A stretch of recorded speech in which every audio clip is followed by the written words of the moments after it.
Abra sua Bíblia no texto que está registrado no livro de Mateus, capítulo 7, dos versos 15 até o verso 23. Evangelista Mateus, o Evangelho de Mateus, o Evangelho foi escrito para os judeus, que apresenta Jesus como rei, e tem como a figura o leão. Esse Mateus fala-nos algo muito precioso. Aliás, na verdade, Jesus, no Sermão do Monte, assim expressa essas palavras numa parte do sermão. Acautelai-vos dos falsos profetas que vos apresentam disfarçados em ovelhas, mas por dentro são lobos roubadores. Pelos seus frutos os conhecereis. Colhem-se porventura uvas dos espinheiros ou figo dos abrolhos? Assim, toda árvore boa produz bons frutos, porém a árvore má produz frutos maus. Não pode a árvore boa produzir frutos maus, nem a árvore má produzir bons frutos. Toda árvore que não produz bom fruto é cortada e lançada ao fogo. Assim, pois, pelos seus frutos os conhecereis. Nem todo que me diz Senhor, Senhor entrará no reino dos céus, mas aquele que faz a vontade de meu Pai que está nos céus. Muitos naquele dia hão de dizer-me, Senhor, Senhor, porventura não temos nós profetizado em Teu nome, e em Teu nome não expelimos demônios, e em Teu nome não fizemos muitos milagres? Então lhes direi explicitamente, nunca vos conheci, apartai-vos de mim, os que praticais a iniquidade. Pai, fala-nos nessa noite com a Tua palavra, em nome de Jesus, amém. Depois de tomar o café da manhã, Liz ligou o computador, entrou no Facebook, e ela acessou o perfil da sua amiga Lina, e logo que os seus dedos bateram o teclado, ela perguntou, você está online? Há uma questão sobre a qual gostaria de conversar com você. Esta manhã, ao fazer a minha leitura devocional, me deparei com um versículo. Muitos me dirão naquele dia, Senhor, Senhor, não profetizamos nós em Teu nome não expulsamos demônios, e em Teu nome não fizemos muitos milagres? Então eu lhes direi explicitamente, nunca vos conheci, apartai-vos de mim, maldito, apartai-vos de mim, vós que praticais a iniquidade. Eu estive pensando, disse Liz, sobre as palavras do Senhor. Estou um pouco confusa, porque o Senhor disse que aqueles que oraram, aqueles que pregaram, que expeliram demônios e fizeram obras maravilhosas em seu nome, além de não obterem a sua aprovação, ainda foram chamados de pessoas que praticam o mal. O que esse trecho quer dizer? Percebo que no passado, assim como essas pessoas, e eu viajei para pregar o Evangelho, enfrentando dificuldades, gastei-me com entusiasmo pelo Senhor e ofereci 1/10 do meu salário como dízimo. Eu pensava que estava fazendo a vontade de Deus e que no fim receberia a aprovação do Senhor, mas agora já não tenho mais certeza sobre essas questões e não sei como devo abordar este assunto. Esta é a dúvida, não só de Liz, mas de milhões de pessoas que se assentam nos bancos das nossas igrejas. Será, perguntam elas, se sou como esses personagens anônimos do texto, nunca fui conhecido por Cristo, serei apartado do Senhor para o fogo e lançado no fogo eterno do inferno? Como obterei a aprovação do Senhor e entrar no reino dos céus? Esse texto, queridos, revela uma aparente sinceridade nos atos, contudo insuficiente para fazer parte de um povo de propriedade exclusiva de Deus que entrará na glória. Para entendermos melhor esse texto, é necessário observar o seu contexto próximo.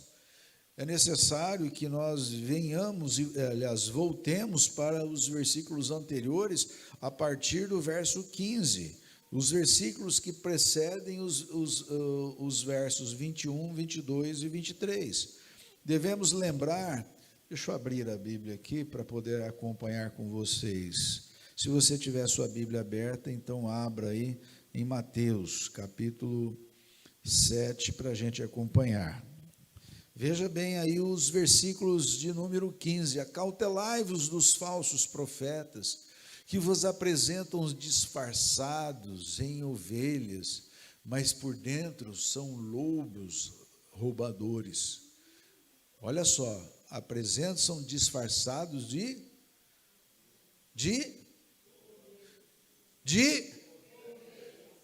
ovelhas, mas por dentro são lobos roubadores. Quando você pega esse texto e leva para o versículo 21, diz assim: nem todo que diz Senhor, Senhor entrará no reino dos céus, mas aquele que faz a vontade do Pai que está no céu.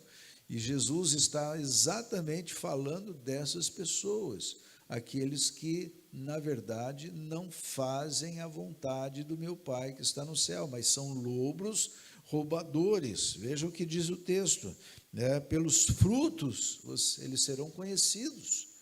São pessoas que podem até fazer algo dentro do reino de Deus, mas nós conhecemos os frutos dessas pessoas. Elas são pessoas largadas, pessoas que, na verdade, vivem uma pecaminosidade terrível, têm problemas seríssimos de relacionamento, mas estão no seio da igreja, adorando, glorificando a Deus, mas não vão entrar no reino dos céus.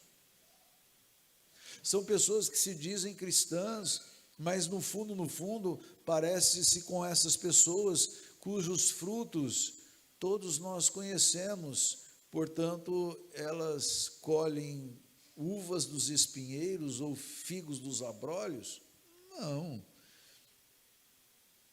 Ou se pode fazer isso? Pode um crente estar na igreja, ser um crente de verdade, mas ao mesmo tempo estar distante das coisas do reino de Deus? Não pode. É isso que o texto está falando. Pode colher figos dos espinheiros, aliás, uvas dos espinheiros e figos dos abrolhos?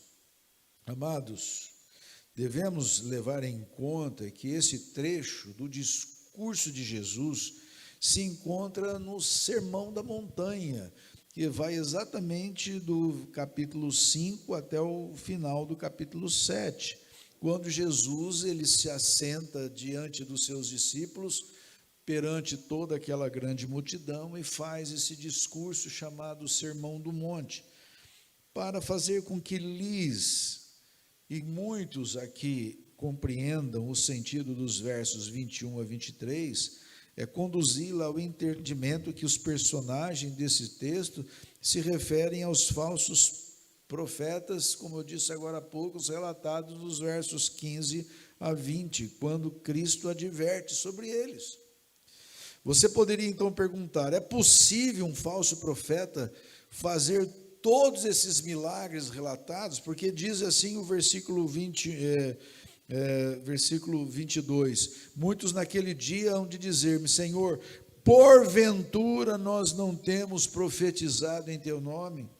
Porventura em teu nome não expelimos demônios? Porventura em teu nome não fizemos muitos milagres? Você fala assim: mas pastor, como pode uma pessoa, um falso profeta fazer isso? Faz. Pode fazer? Consegue fazer? Faz. Faz mais que um crente que está dentro da igreja. Sabe por quê? Porque é isso que o diabo quer, enganar a igreja. Sim, meus irmãos, são profetas disfarçados de ovelhas que na realidade são verdadeiros lobos que conduzem o rebanho de Cristo por caminhos largos e fatais. Mas para conhecê-los melhor, é preciso observar os seus frutos danosos, cuja árvore que produz tais frutos deve ser consumida pelo fogo. Mas uma coisa é muito importante que nós tenhamos em mente aqui, que eles faziam no nome de Jesus. E o nome de Jesus tem o quê? Tem o quê? Poder. O nome de Jesus tem poder. Há muitos dentro da igreja, pessoas que vivem um cristianismo de aparências, que não levam a sério a vida cristã, que têm a sua vida devocional relaxada, o cumprimento dos seus deveres para com Deus totalmente escanteados, já não leem mais a Bíblia com amor, já não se dedicam mais em momentos de oração, já não congregam mais as suas famílias para os devocionais nos cultos domésticos. Queridos, nós podemos observar que as pessoas, aos poucos, elas estão deixando com que o mundo penetre na vida delas, e as coisas de Deus, elas sejam mais relativas do que propriamente absolutas. Ou seja, eu posso relativizar o reino de Deus. O reino de Deus pode se parecer com muitas outras coisas. Eu posso estar em outros lugares sem estar na igreja. Eu posso ler tantos outros livros sem me aperceber de ler a Bíblia, porque a Bíblia é um livro qualquer. Eu estando lendo um outro livro, lá Deus também se revela a mim. E assim nós podemos ver que o modernismo teológico tem entrado no seio da igreja vagarosamente, e as pessoas, sem perceber, estão vivendo essa lástima cristã, essa vida de cristã insuficiente. E nós precisamos nos aperceber disso, nós precisamos nos acordar. Eu digo isto porque também isto pode me afetar, como também me afeta algumas vezes, e nós precisamos combater veementemente, nos acordar para os textos da palavra de Deus que nos advertem. E se você está aqui nessa noite, você não está aqui por acaso, porque Deus te trouxe para ouvir essa palavra. Deus tem algo para falar ao seu coração. Não diga que essa palavra foi para o seu vizinho, não diga que foi para aquela família que você conhece, que não vem quase à igreja. Essa palavra é para você, é para mim, ela começa no meu coração primeiro. Amados, nós precisamos entender que nós, como igreja, vivemos momentos que precedem a volta de Cristo, e a volta de Cristo diz que a igreja, o amor de muitos esfriaria. As coisas relativas a Deus, elas seriam deixadas de lado. As pessoas que muitas vezes elas eram animadas no passado a trabalhar no reino de Deus, hoje elas jogaram as toalhas e estão deixando com que outros façam. Então vivem um cristianismo de aparência. E esse cristianismo de aparência nos leva a refletir sobre três coisas importantes. A primeira delas, essas pessoas que vivem um cristianismo de aparência, elas simulam servir a Deus, mas sem submissão. Elas simulam, elas dão a ideia que servem a Deus, mas não têm submissão. A palavra de Deus diz que um autor desconhecido disse: o padrão pelo qual Deus julga os humanos se baseia em sua essência. O padrão pelo qual Deus julga os humanos se baseia em se sua essência se submete a ele ou não.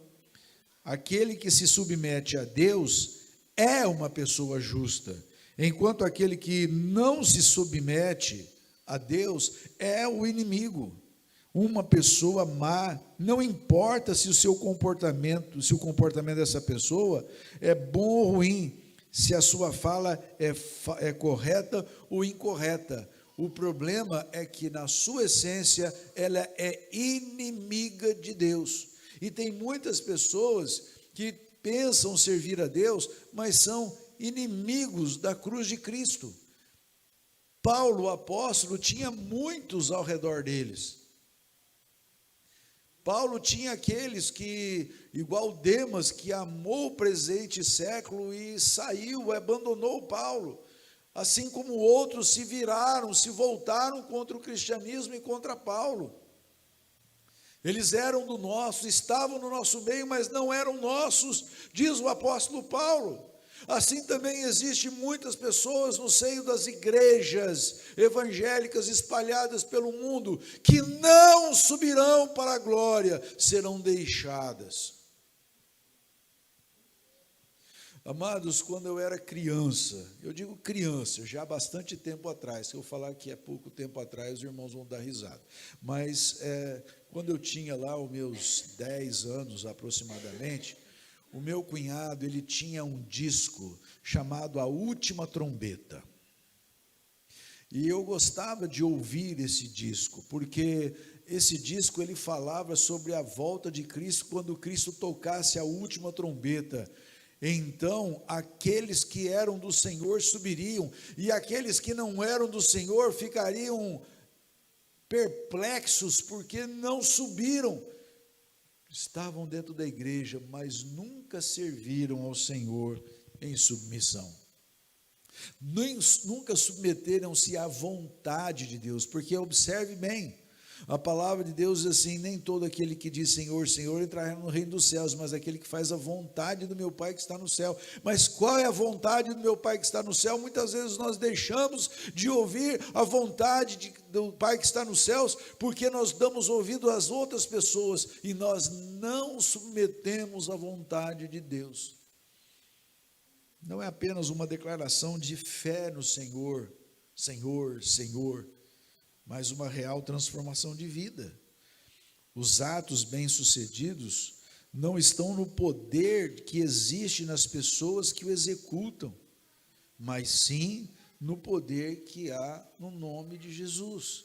Por isso que aquelas pessoas poderiam fazer milagres, por isso que aquelas pessoas poderiam expulsar demônios, porque elas não faziam no poder que existiam dentro delas, embora elas pudessem até imaginar isso, mas no nome de Jesus,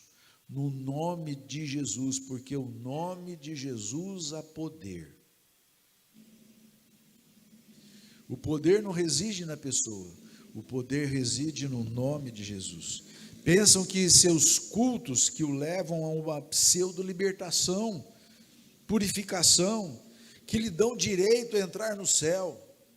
Tem pessoas, meus irmãos, que para alguns o culto tem que ser assim, fechado, tradicional, que esse culto é que leva a Deus. Outro diz que o culto tem que ser aquele culto mais quente, mas vamos usar aqui a palavra comumente utilizada, aquele reteté de Deus, aquela coisa assim, é esse culto que leva a Deus. Outros já medem mais ou menos, deve ser tanto ali quanto aqui. Queridos, eu vou dizer uma coisa para você: o que te leva ao céu não é a liturgia do culto, mas a liturgia da tua vida, quando ela é submissa à vontade de Deus.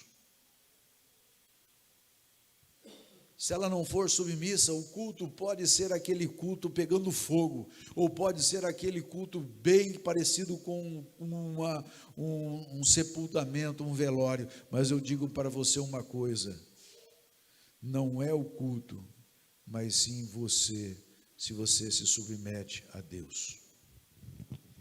Por isso que muitas pessoas vivem uma sinceridade, aliás, e vivem uma mediocridade no seio da igreja. Porque, na verdade, elas são pessoas que aparentam, elas simulam, mas elas não se submetem à vontade de Deus. Pensam que nem todo que diz Senhor, Senhor entrar no reino dos céus. De nada vale dizer que é um discípulo de Cristo se a pessoa vive na contramão da vontade divina. Não permanecem na palavra de Deus. Se você abrir a sua Bíblia em João 8, versículo 31, e eu gostaria que nós lêssemos esse versículo juntos. João 8, 31 diz assim, vamos lá? João 8, 31, está na tela aí. Vamos juntos? Disse, pois, Jesus aos... Eu não estou ouvindo a igreja. Vamos falar com a voz mais alta? Vamos lá? Disse Jesus aos judeus que haviam crido nele: se vós permanecerdes na minha palavra, sois verdadeiramente meus discípulos. Se vós permanecerdes na minha palavra, se vocês permanecerem na minha palavra, verdadeiramente são os meus discípulos. Se vocês não permanecem, vocês podem vir à igreja, vocês podem tomar a Santa Ceia, vocês podem passar pelas águas do batismo, vocês podem fazer parte de qualquer ministério da igreja, mas vocês não subirão ao céu. Não subirão. Se vocês não levam a vida de Deus a sério, as coisas de Deus a sério, vocês não subirão ao céu. Se as outras coisas têm preeminência nas coisas de Deus, você não subirá ao céu. Segundo, aparentam realizar boas ações, porém sem salvação. Muitos me dirão naquele dia: Senhor, Senhor, não profetizamos em teu nome não expulsamos demônio, em teu nome não fizemos muitas maravilhas ou milagres. Algumas pessoas querem usar as boas ações para obter um destino bom e confortável na vida futura, e algumas querem usar palavras refinadas para adquirir o destino eterno. E é verdade, queridos. Tem muita gente que acha, pelo fato de fazer boas obras, de atender as pessoas. Nós fizemos aqui uma campanha linda, os jovens fizeram uma campanha linda, chamado O Melhor Prato é o Prato Cheio. Nós conseguimos muitas doações, eu creio que já passou de mais de R$1.000 de doações, com certeza, absoluta. Isso eu tenho certeza no meu coração, que já passou mais de R$1.000 de doações. E vou dizer uma coisa para vocês: ali embaixo está cheio de mantimento. Não adianta nada nós fazermos boas ações se nós não buscarmos a salvação. É isso que acontece por muitas pessoas. Eles acham que algumas pessoas acham que serão salvas pelas boas ações. Na verdade, meus irmãos, as boas ações não salvam ninguém, absolutamente ninguém. As boas ações são resultado da salvação, de um encontro pessoal que nós tivemos com Cristo no passado. A minha pergunta é: você já teve um encontro pessoal com Jesus? Você pode até dizer assim: pastor, eu pertenço a uma igreja. Você pode dizer: pastor, eu faço boas obras, eu creio em Jesus. Mas, querido, se você não viver uma vida com Cristo, você não entra na glória. Você pode até ouvir falar de Jesus, você pode ser até um filho de um bom crente, você pode até ter na sua família uma pessoa de muita intimidade, seja filho, seja tio, seja avô, seja avó, seja pai, seja mãe, que você tem uma intimidade, que são crentes, mas você não era. Por exemplo, eu nasci num lar evangélico, fui criado, os meus primeiros passos, fui criado dentro da igreja presbiteriana de Mirassol. Mas quando eu cheguei por volta dos meus 15, 16 anos, eu cheguei a ouvir uma mensagem que Deus não tinha netos, Ele tinha filhos. Sim, Deus não tem netos, Ele tem filhos. A minha mãe era uma crente fervorosa, uma mulher de Deus, uma mulher que cria no Senhor, lia a Bíblia todos os dias e orava todos os dias. Era uma mulher de ouro, a minha mãe. Mas eu não ia para o céu por ser filho dela. Eu tinha que passar por uma conversão. Eu tinha que passar por um encontro com Jesus. E o encontro com Jesus, meus irmãos, é quando nós entendemos que somos pecadores e que nós precisamos abandonar uma série de coisas que existem dentro da nossa vida que não correspondem a uma vida com Jesus. Mas nós não fazemos isto com tristeza no nosso coração, nós fazemos isso com alegria, porque nós estamos sendo libertados de males, de prazeres que aos nossos olhos são bons, mas na verdade nos chafurdam, nos enterram, nos lançam no inferno. É justamente aí que nós precisamos entender, quando nós olhamos para a cruz, que Deus se fez homem e habitou entre nós, morreu na cruz para que pudéssemos receber o presente da salvação que Ele na cruz nos outorga, nos oferece.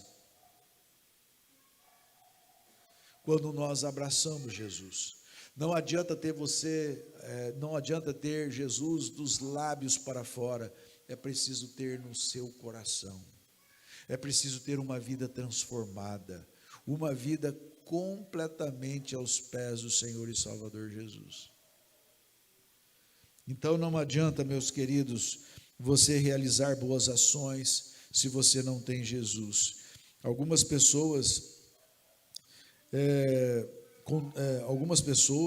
elas querem isso, contudo, fazer as coisas para Deus sem ter primeiramente passado por essa transformação do Evangelho, essa experiência de conversão, sem ter a vida reta, é praticar iniquidade. Pois não estavam, aquelas pessoas a quem Jesus estava se referindo, não estavam qualificadas e não pertenciam ao reino dos céus. Olha o que diz o final do texto: então lhes direi explicitamente, nunca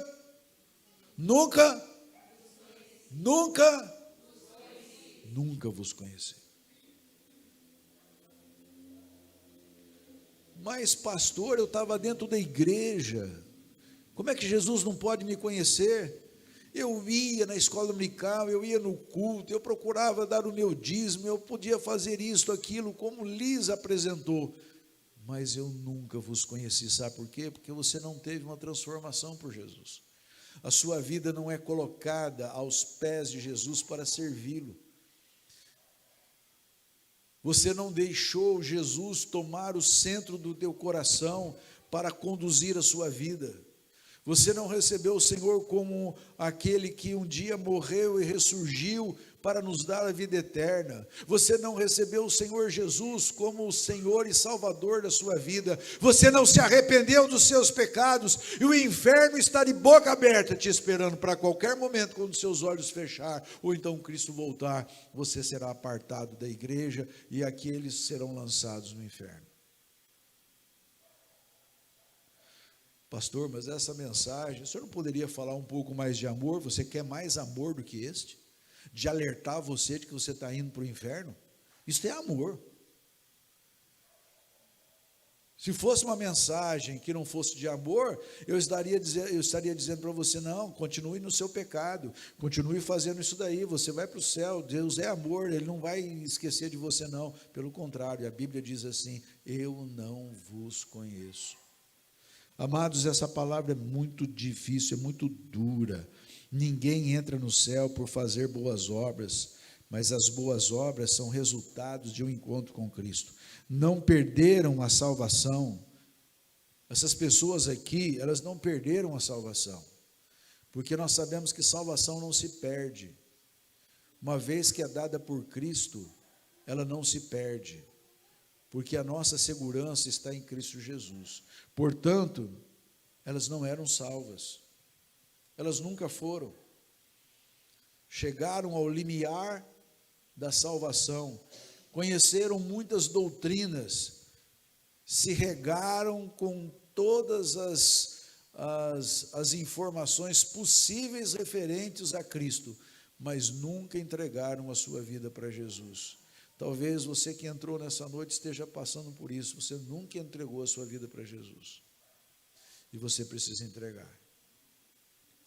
Se você não entregar, naquele dia em que Jesus estará no seu trono, Ele vai olhar para você, e ao abrir o seu livro e não encontrar o seu nome, Ele vai dizer para você, apartai-vos de mim para o fogo eterno, preparado para o diabo e os seus anjos.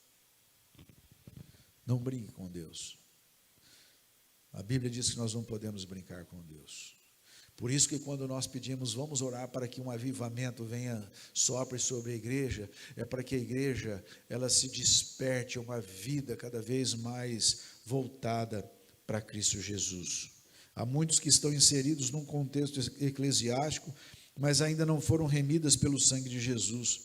Podem até ter ouvido que Deus tem a oferecer um belo presente, que se chama vida eterna, mas acreditam que pode recebê-lo pelos seus próprios méritos pessoais. Imaginam que Deus não levará em conta os seus pecados, mas esquecem que Deus não inocenta o pecador pelos seus méritos, que a alma que pecar, esta morrerá, e que Jesus foi enviado para substituí-los na cruz, para que as suas dívidas fossem quitadas por ele, por Cristo, propiciando gratuitamente a salvação pela agência da fé. A salvação é pela fé. A Bíblia diz: não por obras, pela graça sois salvos mediante a fé. Isso não vem de vós, é dom de Deus, não de obras, para que ninguém se glorie, conforme Efésios 2:9. E lá em 2 Timóteo 1:9 diz assim: que nos salvou e nos chamou com santa vocação, não segundo as nossas obras, mas segundo o seu propósito e graça que nos foi dada em Cristo Jesus, antes dos tempos dos séculos. E conforme Tito 3,5 diz assim: nem pelas obras de justiça que houvéssemos feito, mas segundo a sua misericórdia, nos salvou pela lavagem da regeneração e da renovação do Espírito Santo. Em terceiro e último lugar, meus irmãos, aqueles que vivem de aparência dentro da igreja, eles desprezam os preceitos de Deus, porque as obras desses infiéis são vistas como iniquidades, vós que praticais a iniquidade. Embora fizessem obras, boas obras, contudo essas pessoas, esses pseudos crentes, não estavam qualificados. Não se dispuseram a servir, a fazer a vontade de Deus, mas fazer as suas próprias vontades. Eram lobos vorazes. Eles estavam no meio do rebanho, mas não faziam parte do rebanho. Essas pessoas para quem Cristo se dirige naquele dia, onde dizer Senhor, Senhor, essas pessoas que diziam Senhor, Senhor, eram exatamente os falsos profetas que estavam inseridos no contexto eclesiástico, que faziam as coisas achando que por aquelas coisas eles chegariam ao céu. Mas o pior que isto, quando não há conversão, por melhor obras que façamos, essas se tornam iniquidades. Sim, seus atos têm uma espiritualidade aparente e não sincera. Suas motivações não são para a glória de Deus, mas são para si próprias. Em teu nome nós fizemos milagres, em teu nome nós expulsamos demônio, em teu nome nós fizemos isto ou aquilo. Hoje penetram em nosso meio pessoas que se aliam ao desconstrutivismo do filósofo Jacques Derrida, que tem como objetivo de desestabilizar a maneira pela qual Deus quer que enxerguemos o mundo. E é verdade. Jacques Derrida, ou Derrida, como querem alguns, o pensamento dele é que aquilo que você está fazendo aqui tem que ser desconstruído, tem que vir uma coisa diferente. É por isso que o mundo está virando do avesso. É por isso que o mal hoje tem preeminência, que os valores são invertidos. É justamente por causa dessas filosofias pós-modernistas, essas filosofias que estão entrando no seio da nossa sociedade, estão ali para desconstruir a nossa cosmovisão reformada, ou a nossa cosmovisão cristã, não só reformada. Elas estão querendo dizer assim: olha, aquilo que vocês pregam, aquilo que vocês falam sobre Jesus, na verdade não é isso, vamos fazer de outra forma. É só simplesmente olhar por esses pregadores modernos, que muitas vezes, queridos, eles pregam dos seus púlpitos dizendo que a Bíblia tem que ser atualizada. Outros dizem que a Bíblia, nós temos que desconstruir alguns mitos da Bíblia, mitos entre aspas, porque eles dizem que são mitos. Por exemplo, o mito de Adão e Eva. Aquilo é um mito. Precisamos desmitificar isso daí. Precisamos acabar com isso. Isso é o desconstrutivismo que tenta apagar a nossa fé. Amados, desconstruir essa revisão do homem, que o homem foi criado à imagem de Deus, que o homem é um ser inferior a Deus. Então eles colocam o homem como sendo o quê? Um ser superior a Deus. Porque para eles Deus não existe. Então eles colocam o homem como o centro de todas as coisas. O pecado? Não, o pecado é uma questão que não existe. Pecado é uma fantasia sua. A salvação do quê? A nossa salvação é justamente fazermos as boas obras. É isso que interessa quando nós vivemos nesse mundo, porque o além não existe. A Bíblia, como sendo a palavra de Deus, não, a Bíblia não é a palavra de Deus, ela apenas contém. E assim vão desconstruindo, por isso que chama-se desconstrutivismo. Nossa, agora enrolei. Desconstrutivismo. Exatamente para desconstruir. Amados, são pessoas que, no dizer de Paulo aos presbíteros de Éfeso e Mileto, são lobos vorazes que penetrarão no seio da igreja. Veja bem, penetrarão aonde? No seio da igreja, diz o apóstolo Paulo, lá lá no livro de Atos dos Apóstolos, no capítulo 20, que entrarão no meio da igreja, não poupando o rebanho, e que levarão muitos atrás de si. Por isso, o que resta para o crente? Manejar a palavra do Senhor, manejar muito bem a palavra de Deus, para não ser engodado, enganado com as falácias, com essas afirmações falsas, de uma pregação espúria, de uma pregação falsa, desonesta, em nossos dias. Para entrar na glória de Deus, o reino dos céus, herança dos salvos, é necessário fazer a vontade de Deus. E a vontade de Deus, meus irmãos, não é apenas aprendermos os princípios bíblicos, é colocá-los em prática. A Bíblia diz assim: se o teu irmão pecar contra ti, vai ter com ele só. E às vezes a gente não fala para o nosso irmão: olha, você pecou contra mim. Se você tem alguma coisa com o teu irmão, se você não perdoou o seu irmão, antes de você fazer a sua oferta, vai encontrar-se com ele, vai resolver o seu problema com ele primeiro. São coisas que nós não fazemos mais, que o nosso ego, o nosso eu, ele está acima da vontade de Deus e das coisas que Deus quer que nós façamos. Amados, nós temos que entender que tem que haver um novo nascimento real, vindo do alto, alinhado à obediência à Escritura Sagrada como inerrante. E concluindo, como aplicar essa mensagem ao nosso coração? Em primeiro lugar, meus irmãos, nós precisamos fazer uma autoavaliação de como está a nossa vida com Deus. Precisamos parar e refletir diariamente se não estamos equivocados quanto à nossa fé. Em segundo lugar, precisamos nos perguntar se estamos simulando servir a Deus, contudo não sermos submissos à sua vontade soberana. Que a nossa declaração ao dizer Senhor, Senhor, não seja uma declaração hipócrita, pois isso não garante o reino dos céus, pelo contrário, nos afugenta dele.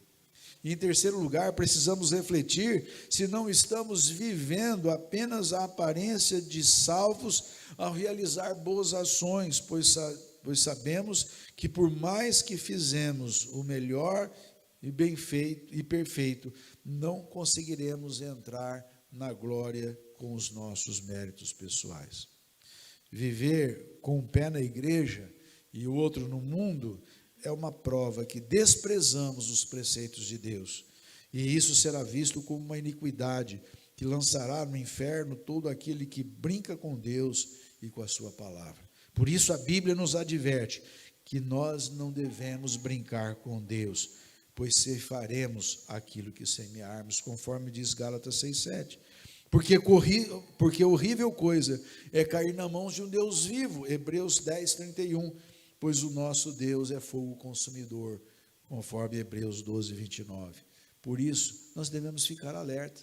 Nós estamos achando que Deus é um Deus de brincadeira. Não é. Não é. Quando ele diz assim: eu não vos conheço, e vos lançar no inferno, é porque ele não é Deus de brincadeira. Leve Deus a sério.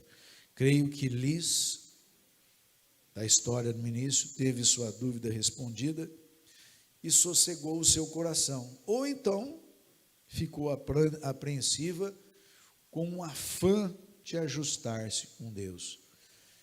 Que você ou tranquilize o seu coração nessa noite, sabedor de que você está em Cristo Jesus, que o seu coração está tranquilo, ou então que você coloque as suas barbas de molho e se remende com Deus, porque com Deus não se brinca. Aquilo que você semear, você vai ceifar. Que Deus nos abençoe. Amém.